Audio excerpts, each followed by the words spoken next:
his birthday's coming up, so he's got to do something to mark this occasion. And it sounds to him like it's time to go to the South Pole. After the issues that he had in the North Pole, it's just as wild to me that he'd go like, let me go do that again. Spilling all over the place. Let me go do that again. You know, then he goes, he wants to let you know that he did learn his lesson about the appendage problem, okay? Back to that again. Oh my gosh. Did the contract have some kind of line in it that said you need to talk about your manhood this many times in the book or we won't publish it? I mean, it's like, he's like saying this like he's like checking stuff off of the box. Like, oh, got to get that mandatory thing in about my Todger. Can't forget that part. I mean, how many more do I have to do? Oh, okay, I gotta talk about it 6 more times. Okay, okay. Let me talk about the special underwear that I had made for when I went to the South Pole. Okay, you needed special underwear? Aren't you wearing pants? How did that even happen in the first place? I would love for somebody to have asked him, hey, you remember that part in the book where you said that you like got frostbite? How did that happen? Did you remember to put your pants on that morning and your underwear? Or did you just walk out in the snow with just bare butt? It's not even possible. Okay, so he wants to let you know that he's like, people warned me that the South Pole was even colder than the North. I laughed. How could that even be possible? Well, you know, when the sun doesn't shine there hardly ever. I'd already frozen my penis, mate. Wasn't that the very definition of the worst case scenario? Also, this time, I'd know how to take proper precautions. Snugger underwear, more padding, etc.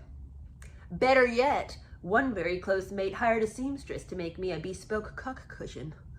Square, supportive. It was sewn from pieces of the softest fleece and, well, enough said. Enough said, if only it was enough said. Weirdo.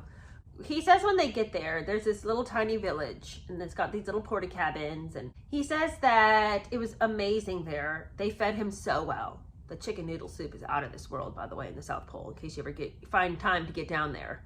They really know how to make some soup. And he says that it was just the strangest place because it was all white and there was no sounds and there was no smells and it was just this blank whiteness.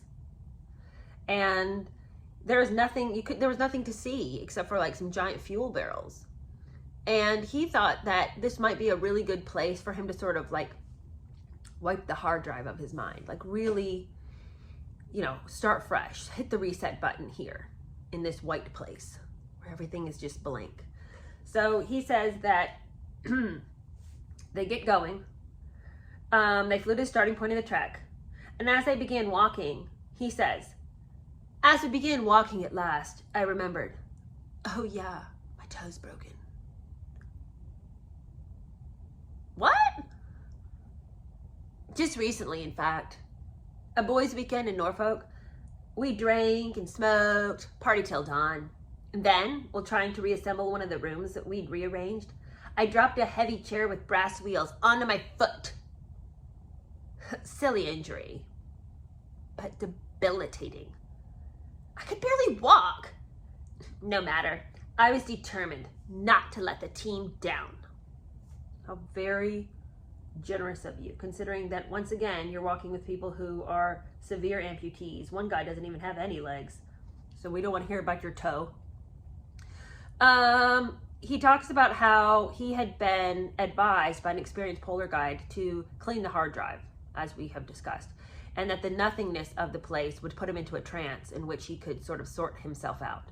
And he says it did. Well, you can imagine you're walking, and there's nothing to look at. Pretty sure your mind probably does go into a bit of a trance-like state. But the problem is that as he was trying to soldier on with his broken toe, then he started to get the dizzies. And he says that the South Pole, counterintuitively, is high above sea level, roughly 3,000 meters, and so altitude sickness is a real danger. One walker had already been taken off our trek, and now I understood why. The feeling started slowly, and I brushed it off. Then it knocked me flat. Head spins, followed by crushing migraine, pressure building on both lobes of my brain. I didn't want to stop, but it wasn't up to me. My body said, thanks, this is where we get off. The knees went, and the torso followed. Down I went. Looked a right fool. He says that the medics pitched a tent, laid him flat, gave him some kind of anti-migraine injection in the butt, he thinks. Steroids, I heard them say. And then I came to, and I felt semi-revived, and I caught up with the group, and I searched for a way back into the trance. Be the cold. Be the snow. As we neared the pole, we were all in sync, all elated. We could see it there, just over there, through our ice-crusted eyelashes. We began running to it. Stop! So they're so close, but apparently you're not allowed to camp at the South Pole, not at the exact location. So they got to camp, and then in the morning they'll go. And he says that when they got there, there's a circle of flags right around where the pole is. He says, we stood before the flags exhausted, relieved, disoriented. Why is there Union Jack on the coffin? He says, as a complete and total aside to that, once again, every time he sees the flag, he thinks about Mummy. It's always Mummy. Always Mummy. It's just like, can't you ever just be in a moment? I thought you just wiped the hard drive. I guess you didn't do a very good job of it. And he says that, here's another one of his, non-committal fact statements. Some press accounts say one of the soldiers took off his leg. We used it as a tankard to guzzle champagne, which sounds right, but I can't remember.